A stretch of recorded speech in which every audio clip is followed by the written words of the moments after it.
Bismillahirrahmanirrahim. Assalamualaikum warahmatullahi wabarakatuh. Saudara pemirsa channel terpilih dan TV dimanapun Anda berada, puji syukur Alhamdulillah senantiasa kita panjatkan kehadirat ilahi Rabbi Allah Subhanahu Wa Taala atas genap karunia nikmat dan juga rahmatnya untuk kita semua di perjumpaan pagi hari ini. Kita jumpa kembali di program unggulan kota kita dan Alhamdulillah narasumber yang sudah hadir di sebelah kiri saya. Yang pertama ada Bapak Niko Agus Putranto SHMM. Beliau adalah Kepala BPBD Surakarta dan di sebelah ujung ada Bapak Dian Kurniadi S. Beliau adalah Ketua FPRB Surakarta. Assalamualaikum warahmatullahi wabarakatuh. Waalaikumsalam warahmatullahi wabarakatuh. Kabar baik dan sehat semuanya Bapak Niko dan Pak Dian ya. Ini saya panggilnya yang lebih akrab Pak Niko, Pak Agus apa Pak Putranto? Pak Niko. Pak Niko ya. Pak Dian apa Pak Kurniadi apa Pak S ini? Pak Dian. Pak Dian ya, baik. Tema kali ini pemirsa adalah kemarau panjang dan potensi kebakaran. Ya, Anda nanti bisa bergabung bersama kami di line telepon 02716793000, SMS dan juga di WA kami persilakan di 08112553.000. Baik, kemarau panjang dan potensi kebakaran. Satu paket ini biasanya yang harus dihadapi oleh beliau bapak-bapak ini. Silakan, siapa yang lebih dulu? Ya, memang kemarau panjang ini dampak dari El Nino ini memang sangat berdampak, khususnya di kota Surakarta. Ya. Dampak yang paling besar tentunya pengurangan atau berkurangnya volume air yang ada di kota Surakarta, sehingga beberapa titik di kota Surakarta ini terjadi kekeringan, tapi alhamdulillah di pasokan air untuk warga masyarakat di kota Surakarta masih belum banyak terdampak atau belum sampai kita melakukan kirim air atau untuk kebutuhan air bersih masih terkendali kalau di kota Surakarta. Tapi memang dampak di musim kemarau ini yang paling berdampak sekarang ini di kota Surakarta itu yang paling diwaspadai tentang kebakaran, di mana sudah terjadi di kota Surakarta ini 21 kebakaran, di mana ada kebakaran rumah dan juga kebakaran lahan yang terjadi. Ya. Itu dampak yang paling besar kemarin memang adanya kebakaran di TPA Putri Cempo yang kurang lebih 2 minggu yang sudah kita lakukan untuk pemadamannya dengan luasan kurang lebih 2 hektar lahan sampah yang terbakar kemarin. Mungkin dampak yang paling besar itu. Ya. Kalau dari segi cuaca ya, El Nino ini sudah molor berapa lama? Harusnya kalau dari segi cuaca sudah harusnya usai atau harusnya belum atau gimana? Ya, kita selalu pantau sebenarnya laporan dari BMKG ya. Bahwa memang El Nino ini, fenomena ini terjadinya mulai dari Juni sampai dengan November sebenarnya. November. Tapi memang titik puncaknya sesuai dengan pantauan kami di laporan BMKG itu puncaknya itu ada di bulan September nih. September. Ya, kami harapkan ini sudah masuk ke Oktober, nah ini harusnya sudah ada penurunan pasca kritisnya. Tapi memang sampai hari ini kita terus lihat itu masih cukup terik ya, cukup panas di kota Surakarta ini. Nah, tentunya kami harapkan nanti ya fenomena iklim ini bisa turun lah nanti di bulan-bulan Oktober ini. Baik. Air berkurang itu sudah pasti karena dampak itu ya. Yang diidentifikasi apa ini? Apakah sungai ataukah sumber mata air atau gimana kalau dari pantauan? Kita identifikasinya yang pertama dari permintaan data kita dari pemangku wilayah dulu. Ya. Jadi dari pemangku wilayah kita mohon untuk memberikan data atas kejadian, apabila ada kejadian kekeringan di wilayahnya. Itu selalu kita pantau dan kita komunikasikan dengan wilayah. Dan juga kita melakukan pendataan tentang sumur dalam yang ada di kota Surakarta ini. ternyata cukup banyak di Kota Surakarta ini. Untuk apabila terjadi kekeringan, itulah nanti yang akan kita membuatkan pasokannya air di masyarakat. Dan kita mengidentifikasi titik-titik rawan kekeringan. Kita petakan ada beberapa wilayah yang kita petakan dimungkinkan terjadi kekeringan. Termasuk itu juga kita ada pantauan sungai, volume air yang ada di sungai selalu kita pantau, karena kita tidak punya patokan pasti tentang sedimen sungai itu, kondisi air di sungai itu akan berimbas seberapa dengan kondisi kebutuhan air bersihnya. Tapi paling tidak kalau air sungai itu masih ada, berarti kekeringan di wilayah tersebut belum mencapai puncaknya. Ya. Kalau dari tadi disampaikan pengurangan air ini, dari PDAM apa juga kolaborasi memberikan pasokan data? Jadi kalau PDAM kita pantauan datanya karena PDAM di tempat-tempatnya yang kemarin yang di Kota Surakarta ini hampir semua memang banyak dari PAM ya, dari PDAM pasokan airnya. Khususnya daerah-daerah rawan bencana yang tahun-tahun kemarin itu terjadi kekeringan, ternyata sekarang sudah ada pemasangan PAM dari PDAM, sehingga sampai hari ini alhamdulillah tidak terjadi lagi kekurangan air bersih di titik-titik yang tahun-tahun kemarin. Karena instalasinya PDAM sudah masuk. Sudah masuk. Ya, baik. Ya, tadi ada 21 titik atau peristiwa kejadian ya, rumah dan lahan. Yang terbesar adalah lahan sampah ini ya. Ya, itu yang terjadi kemarin yang paling besar. Ya, itu memang sebegitu triggernya memang cuaca ya itu, membakar sampah-sampah yang kering berarti. Ya, jadi untuk kejadian kebakaran lahan ini memang terjadi karena fenomena panas ini. Karena memang rumput-rumput yang di lahan-lahan kosong itu memang rumput-rumput cukup sangat kering. Jadi penyebabnya juga macam-macam. Ada yang mungkin masyarakat kita tidak dengan sadar membakar sampah di lingkungannya, kemudian ditinggal.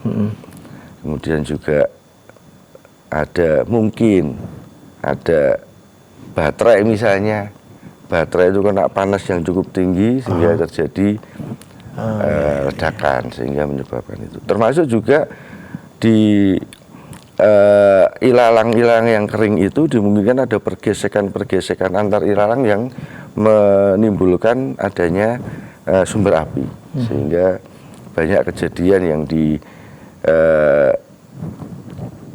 lahan-lahan kosong itu dengan tidak ada apa-apa ternyata bisa langsung terbakar karena keringnya ilalang tersebut. Tadi sampaikan 2 pekan ya untuk bisa mengatasi itu. Ya. Tingkat kesulitannya di mana letak yang terberat, tersulit itu? Ya, karena kalau untuk sampah, khususnya memang kemarin kebakaran yang paling besar itu di TPA Budi Jempo ini, karena sampah ini kan penanganannya tidak bisa seperti lahan kosong yang setelah kita semprot mati, di atasnya mati berarti sudah selesai. Tapi kalau sampah ini memang kita semprot mati, tapi kita tidak tahu di dalamnya itu kandungannya apa saja, kemudian jenis sampahnya apa saja, dan juga kedalamannya bara itu seberapa ini, sehingga yang kita lakukan kemarin, biarpun ada penanganan 24 jam kemarin, dan juga dengan metode waterbooming yang kita lakukan dengan bantuan dari BNPB, nah ini cukup efektif sebenarnya untuk masuk ke dalam pembahasan di dalam gunungan sampah itu. Tapi memang yang paling sulit penanganannya, kita tidak tahu tuh di dalamnya itu seperti apa dan sebesar apa baranya, sehingga biarpun mati pada saat kita lakukan penyemprotan air maupun waterbooming, malamnya masih muncul lagi asap-asap, api-api. Jadi juga adanya kandungan metana yang ada di dalam kita tidak tahu. Gas-gas itu yang mungkin juga menjadi salah satu pemicunya. Termasuk juga kemarin penanganan yang cukup sulit karena faktor cuaca. Kemarin cuacanya pada saat penanganan angin cukup kencang, Mas. Iya. Jadi apabila ada letupan api lagi muncul, terkena imbasan angin yang cukup kencang, api itu muncul kembali, timbul kembali. Nah ini memang fenomena kita yang sehingga penanganannya memang cukup harus intens dan setiap hari harus kita lakukan. Sampai saat ini masih dipantau? Atau dipatroli atau dipikati? Sampai hari ini kita pantau. Masih ya? Sampai hari ini kita lakukan, posko juga masih kita buka. Kemudian untuk pemantauannya kita lakukan bergilir antara BPBD, pemerintah kota maupun dengan TNI dan Polri. Ini kita gilir per jam di sana. Per jam, setiap 2 jam. Ya. Area yang terbakar seluas berapa? Kalau tadi 2 hektar itu areal wilayah atau yang terbakar? Area yang terbakar 2 hektar. 2 hektar. Bagaimana konsekuensi dengan udara? Apa ada dinas terkait yang juga memberikan keterangan sejauh mana menyumbangkan polusi di udara? Jadi kalau untuk dampak asap pasti ada. Iya. Dampak asap pasti ada dan pasti mengganggu kehidupan masyarakat sekitarnya. Memang kami kemarin untuk teknisnya, untuk asap ini kan pelibatannya dengan DLH. Iya, betul. Dengan Dinas Lingkungan Hidup dan juga dari Damkar sebagai tim teknisnya, tentunya ini yang mengkaji, dan kami penanganan di tempat-tempat yang terdampak kita juga dengan tim medis dari Dinas Kesehatan yang kita libatkan itu dengan Dinas Kesehatan tentunya yang paling berperan di sana. Ya. Baik, saya beralih ke Pak Dian ya. FPRB, boleh disampaikan kepanjangannya biar saya ikut bisa menyebutkan dengan baik. Forum Pengurangan Risiko Bencana. Forum Pengurangan Risiko Bencana. Berarti ini kayak antisipasi sebelum kejadian begitu ya. Bagaimana dari peristiwa yang 21 titik ini terjadi, agenda apa yang bisa disampaikan ke publik agar tidak menambah panjang peristiwa? Damkar sebetulnya sudah memberikan sosialisasi, meskipun belum masif, tapi butuh kesadaran kita bersama karena kebakaran khususnya di pemukiman itu kan lebih banyak konsleting. Kita tidak pernah diberi pengarahan oleh PLN suatu misal. Berapa sih nilai ekonomis kabel kita itu berapa tahun? Berapa tahun harus kita ganti, itu kan nggak pernah kita. Sama cabang-cabang ya, yang di paralel itu. Ya, itu kan kita tidak pernah disosialisasi. Itu yang sebetulnya perlu diberikan sosialisasi secara bersama-sama. Seperti apa sehingga masyarakat juga minimal menyiapkan apa tabungannya. Oh, aku tahun sekian harus ganti kabel saya. Itu kan tidak pernah kita sosialisasi. Tempat saya pun sudah berapa tahun juga tidak pernah diganti karena kita merasa aman kan gitu. Merasa baik-baik saja. Iya. Jadi wawasan ini yang mengedukasi harusnya PLN. Ya, PLN sama Damkar. PLN sama Damkar ya. Ya, PLN yang tahu terkait kabel ini berapa tahun usianya. Kita kan masyarakat awam kan ini kabelnya sudah 2,5, ini sudah pasti bagus. Tapi berapa tahun kita tidak pernah tahu kan itu. Iya.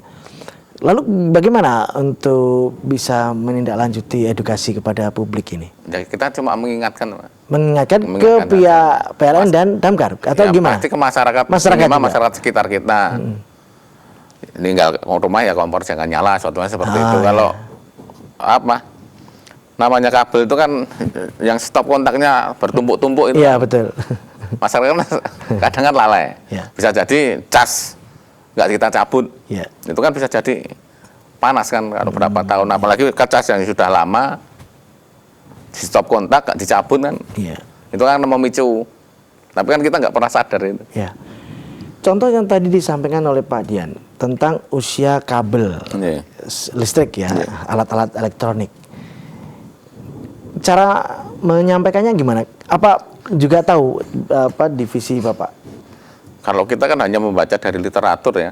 Kalau menurut SNI-nya kan Berapa itu? antaranya 25 tahun. 25 tahun. Iya. Kabel yang standar SNI. Standar SNI, tapi kan kita kan kadang nyari murahnya. Iya. SNI-nya SNI bener apa tidak kan kita. Iya. SNI sablonan ya. Ini kan kita tidak tahu. Itu kan yang perlu. Itu sebenarnya ranahnya pemerintah Iya. mensosialisasikan itu. Ini yang bener-bener kabel yang ini usianya sekian. Kita kan tidak pernah. Itu kan investasi yang mahal sebetulnya. Iya, betul. 25 tahun, tapi masyarakat kita kan nggak terbiasa itu. Kurang aware ya, kurang Iya. merasa itu penting. Dikira nggak begitu penting-penting begitu ya. Ya, baik. Ya, pemirsa, kita akan perdalam lagi di sesi yang kedua. Tentunya setelah kita simak beberapa informasi, silakan Anda nanti siapkan bisa bergabung di line telepon 02716793.000, SMS dan di WA kami di 08112553.000. Sesaat lagi.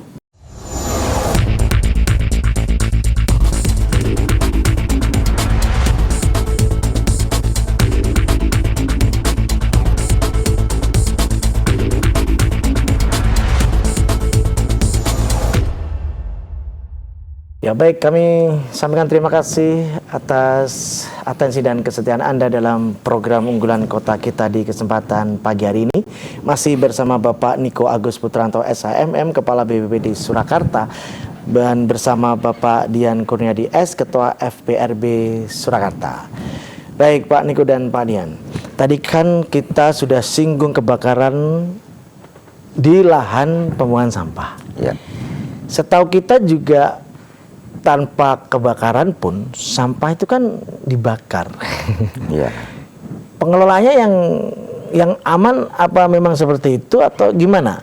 Membakar sampah di lahan pembuangan sampah. Itu sejauh mana potensi tingkat kedaruratannya? Ya.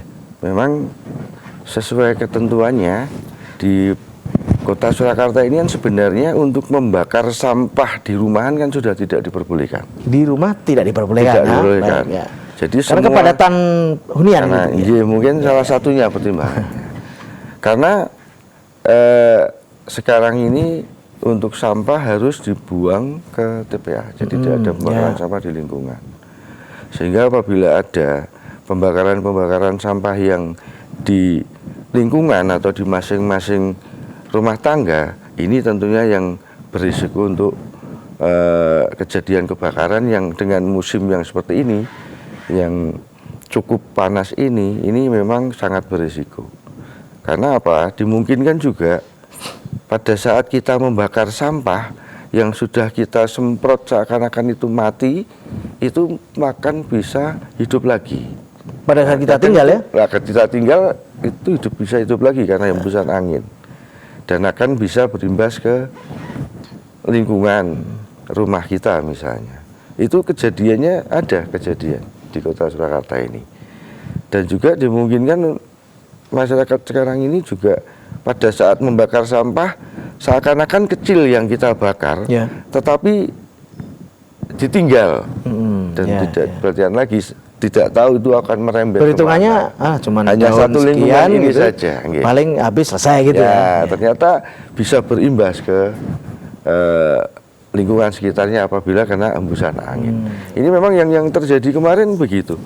Banyaknya di lingkungan kita kemarin yang ada kurang lebih 15 lahan yang terbakar itu salah satu potensi yang terbesar ya karena pembakaran sampah. Ya.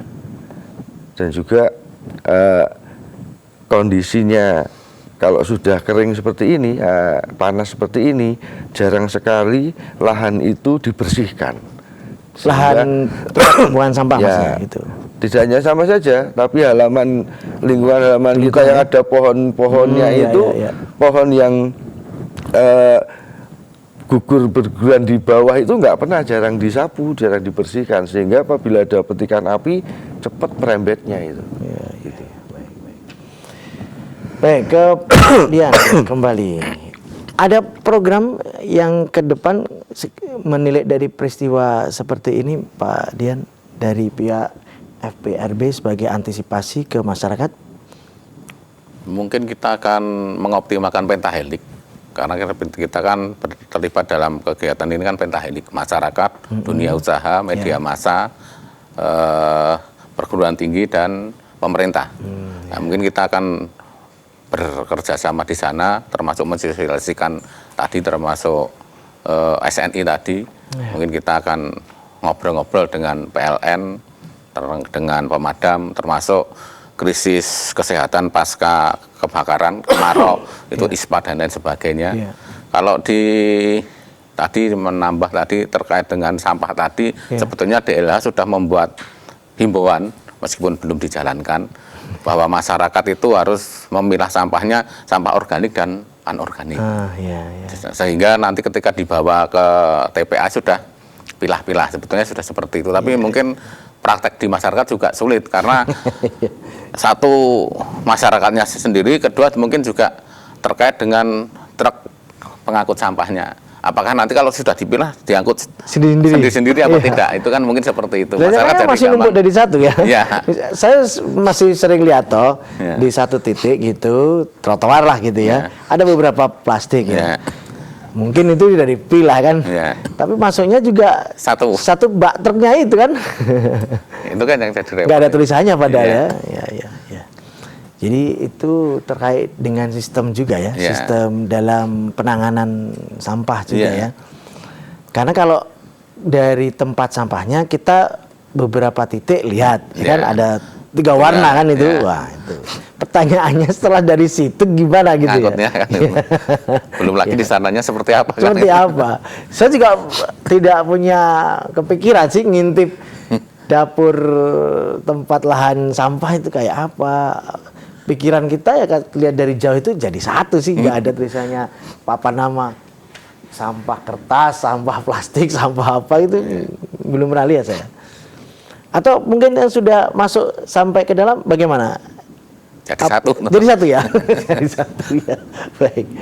Ya, kalau untuk data nih dari 21 titik yang pernah terjadi itu boleh disampaikan mana saja. Terlepas dari ini prestasi apa bukan ya. Tapi setidaknya kan ada kesadaran masyarakat agar tidak menambah daftar itu. Atau sekalian disampaikan titik-titik yang nanti bisa saja dimungkinkan. Yang kita nggak berharap, tapi kan waspada bisa ya. Silakan. Jadi kalau ini hubungan dengan data tentunya saya harus membaca. Karena untuk peristiwa kebakaran yang ada di kota Surakarta ini menyebar, tidak hanya satu titik saja, tapi menyebar di beberapa tempat memang berbeda-beda, dan itu tidak memandang tingkat ekonomi, tingkat daya, nggak mandang apa-apa. Itu memang ada faktor alamnya, juga ada faktor human errornya, gitu. Kalau bisa sedikit menyuplik saja lokasi-lokasi yang pernah terjadi itu ada 6 titik kebakaran rumah di Solo ini ada di Bonggowongso, jadi di dekat Pasar Kembang sana. Ini 2023 ini ya? 2023 semua. Ini formulasinya mulai dari bulan Maret sampai dengan bulan September ini. Ini kejadian, ada 6 kejadian itu. Kemudian ada di Colomadu, perbatasan ini. Ini rumah ya, hunian ya? Rumah hunian. Kemudian ada di Pajarindah juga terjadi. Itu juga padat ini ya. Cukup padat dan cukup mewah sebenarnya. Kemudian ada di Danukusuman. Danukusuman itu dekat-dekat sini saja, di Danukusuman. Kemudian ada di Banjarsari, di daerah Banjarsari, Jalan Kahuripan yang terjadi. Kemudian di Depok Manahan. Ini kemarin juga ada kejadian untuk kebakaran rumah. Tapi untuk kebakaran lahan memang yang paling banyak dominan itu memang yang di perbatasan-perbatasan kota. Karena banyak lahan yang luas, kosong dan tidak pemiliknya nggak tahu itu kemana. Sehingga kita rata-rata seperti itu ya. Ada lahan nganggur. Kok luas ya. Dipantau setahun 2 tahun nggak ada aktivitas.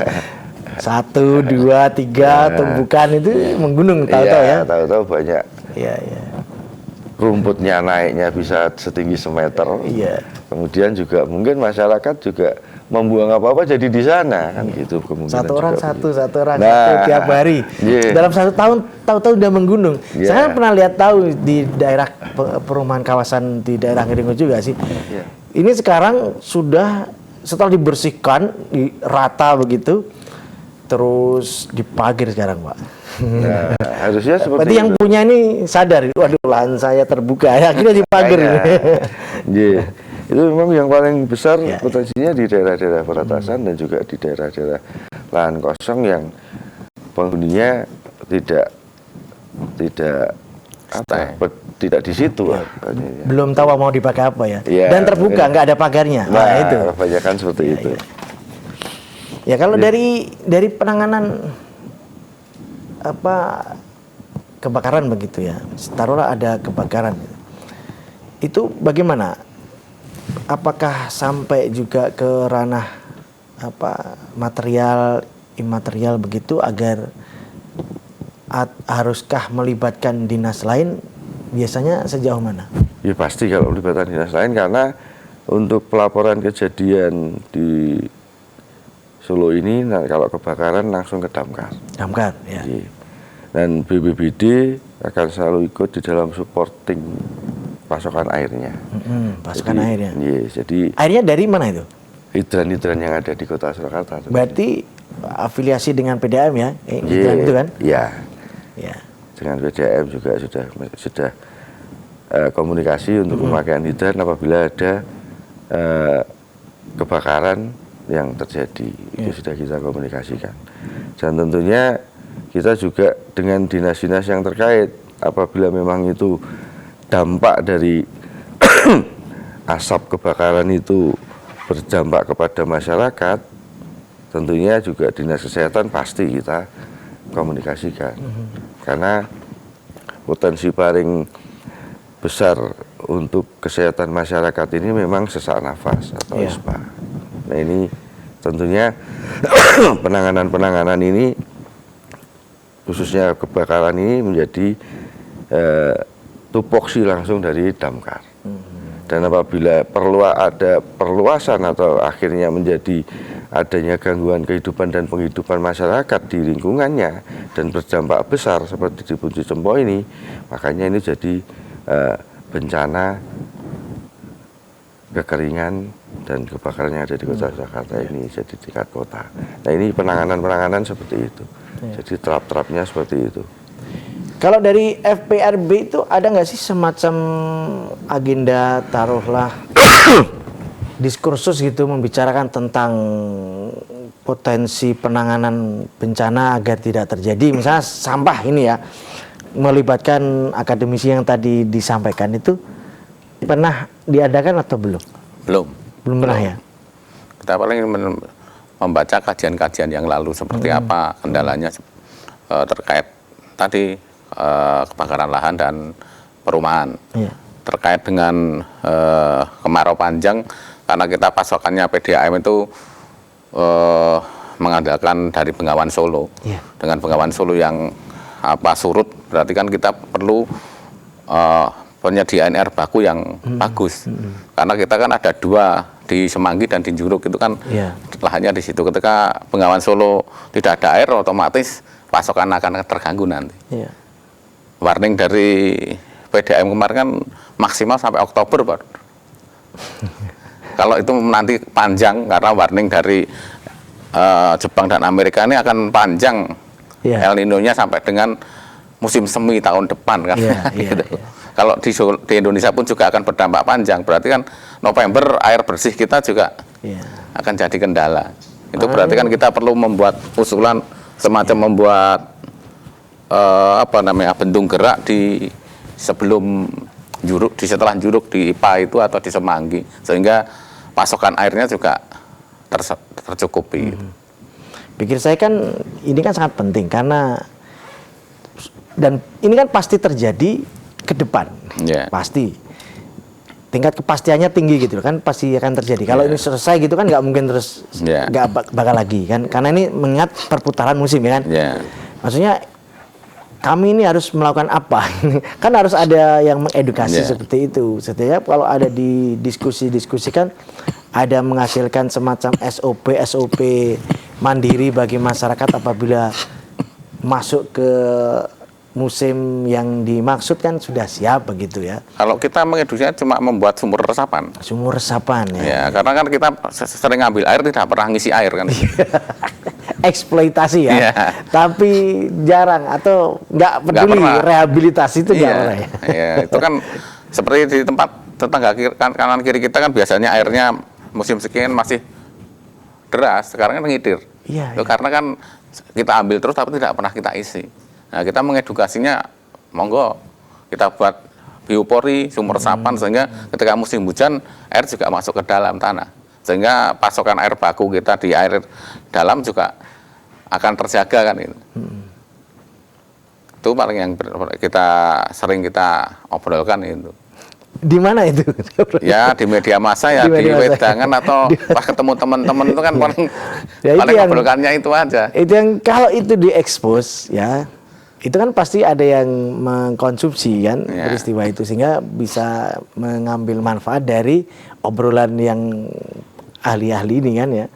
Ya. Kalau dari generasi muda, kan generasi muda ini kalau kita tanamkan apa kan kita panennya apanya ikut juga ya kan. Kalau tadi kan kita bisa mengambil kesimpulan tingkat kesadaran dari publik untuk air misalkan ngambil tapi nggak pernah ngurusi bagaimana cara mengisi dan lain sebagainya atau buang sampah ya kan. Ini jangan dibakar tapi dipilah dan untuk disalurkan ke TPA begitu.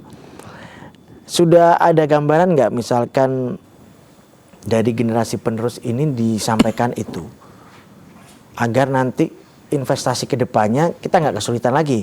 Kalau sudah lepas masa belajar kan pasti akan menjadi warga masyarakat tuh.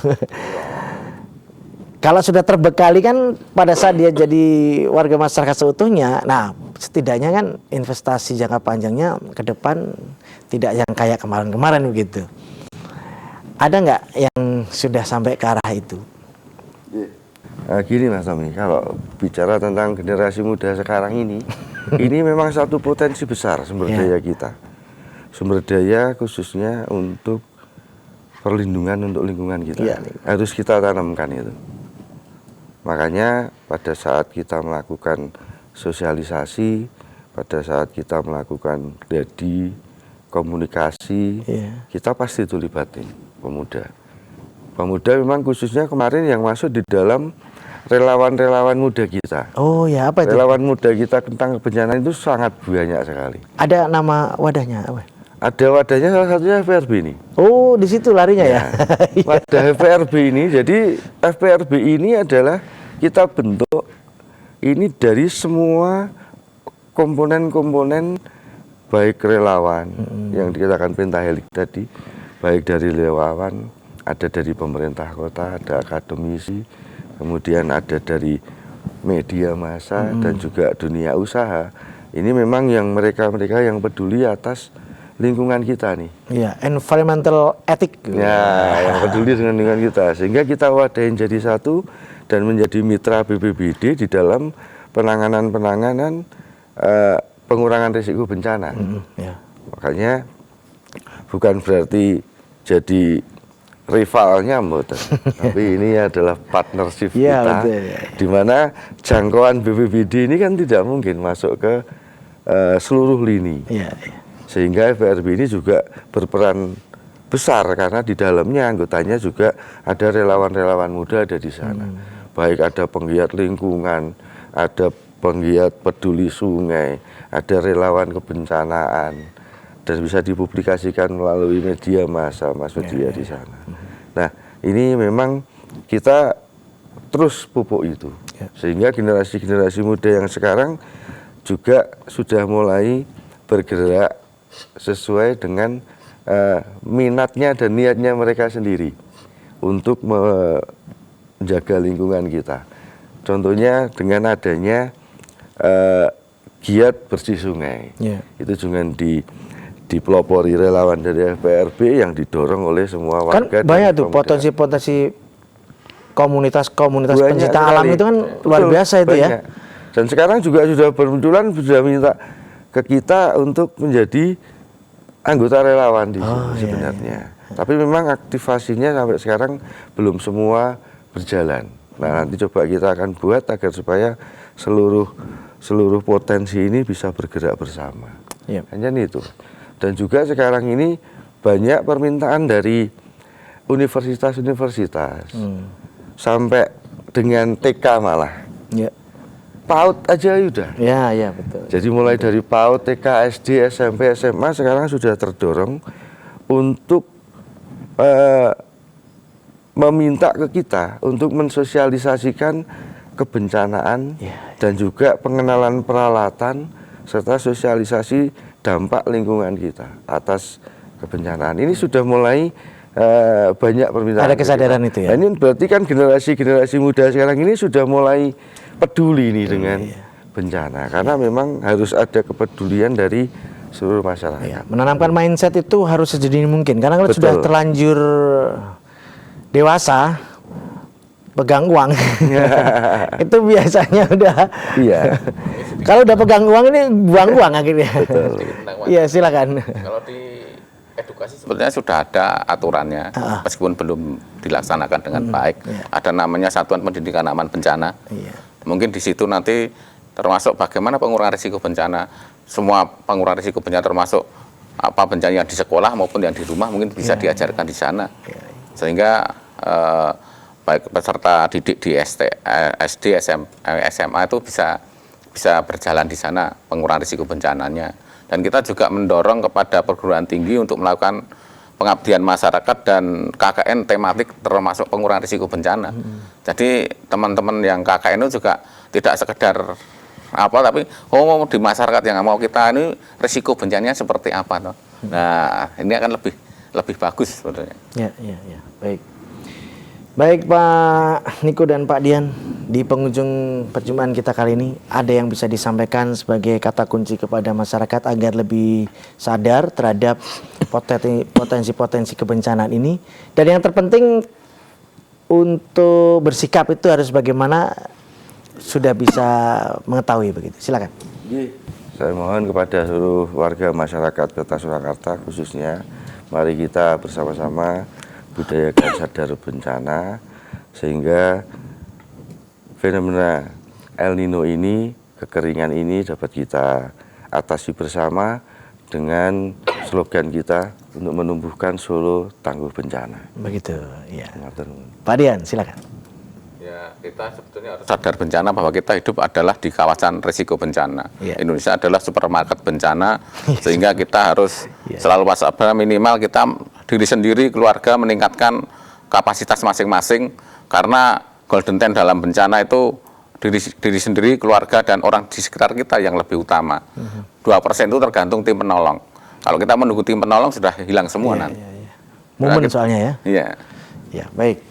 Terima kasih kami sampaikan Pak Niko dan Pak Dian. Tetap semangat, kami doakan, dan juga tetap sehat bersama timnya agar bisa menjalankan tupoksinya dengan semaksimal mungkin sehingga kami mendapatkan dampak yang positif dan masyarakat juga tidak hanya menonton saja tapi ikut terlibat begitu ya. Baik. Assalamualaikum warahmatullahi wabarakatuh. Waalaikumsalam warahmatullahi wabarakatuh. Baik, saudaraku pemirsa channel terpilih MTA TV dimanapun Anda berada, demikian tadi telah kita simak dan ikuti bersama program unggulan kota kita di kesempatan siang kali ini. Kita jumpa di lain kesempatan. Saya Tommy Al-Fatoni pamit undur. Assalamualaikum warahmatullahi wabarakatuh.